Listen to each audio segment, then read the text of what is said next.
The voices of ancient cultures can be heard this summer in the Adirondacks. As our Jack LaDuke shows us, the Wild Center in Tupper Lake, New York, is teaming up with groups of Indigenous people to bring this exhibit to life, giving visitors a look into the Iroquois Nation. The powerful exhibit connects the ways of our existence with the natural world, a place many of us are drifting away from daily. To achieve this connection, the Wild Center has partnered with the Akwesasne Cultural Center, the Six Nation Museum, and the Native American Traveling College. It's a great opportunity to share our story, just a little bit about who we are and our belief and philosophy towards the natural world. And it's an educational tool as well to bring Native people to the forefront of the environment and have a voice in this discussion that's at a critical time today with climate change. This will allow us to have a bit of a voice to speak to a lot of people. The purpose of the museum is to help people see nature better and how they can relate to it as told by the Native Americans themselves. The Wild Center recognized that its focus was on Western science and was missing the opportunity to highlight thousands of years of Indigenous knowledge. When I worked on the original exhibits for the Wild Center over 15 years ago, I realized that one of the parts of the missing story was the voice and the knowledge of the original people that lived here in the Adirondack region before the white person arrived. And so I knew that that needed to be part of the story, but now, 12 years later, I've been able to make it part of the story. And over that time, we have been able to literally hand over part of our wonderful permanent exhibits. We took down the Western science and we invited an artist and designer, Dave Fadden, to come in and reimagine what that space would mean to him as one of the original people that lived here. One of the main messages here is for the public to learn that it must soften their damaging impact on the earth. No one of the exhibits explains it all. They're all connected in a way that says respect nature better.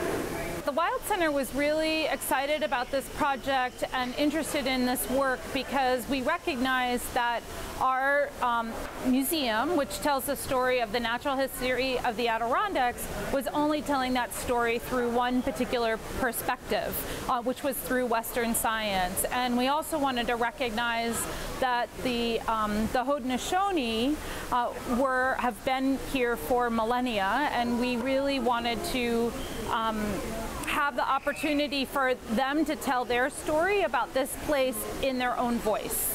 You know, a lot of Western museums, it's based on science, which is valid in all its rights. Native people were scientists as well. You know, we studied nature, we understood how the earth works. You know, we understood how the climate works and how the seasons change. We studied the stars, we studied the plants, the animals, and how they interact. And that understanding and knowing how to live in this world could be a valuable lesson to non-Native people in a contemporary society. The beauty of the Wild Center exhibit is that it brings attention to nature and everyday life as seen by the Iroquois. This has been a really exciting collaboration that's still taking place, so there's going to be more continuing over the next couple of years. And this is the thinking of various people coming together, sharing different ways of knowing how people can relate to the environment.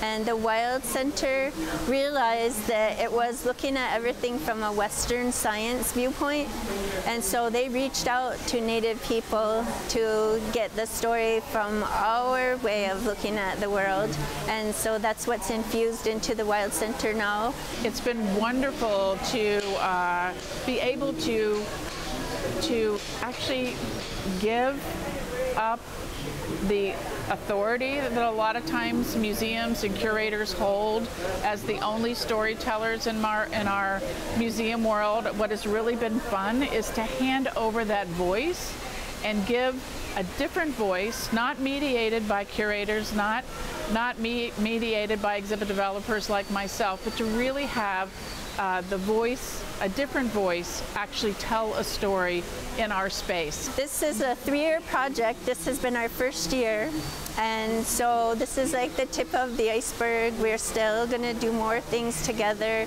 A lot of ideas come up, and then we just can do just so much at a time. So some of what we're looking forward to at the Akwesasne Museum is that we're going to get a whole new look by the end of the summer. Some of it is in relation to this project, but a lot of it are other projects that we've been working on independently.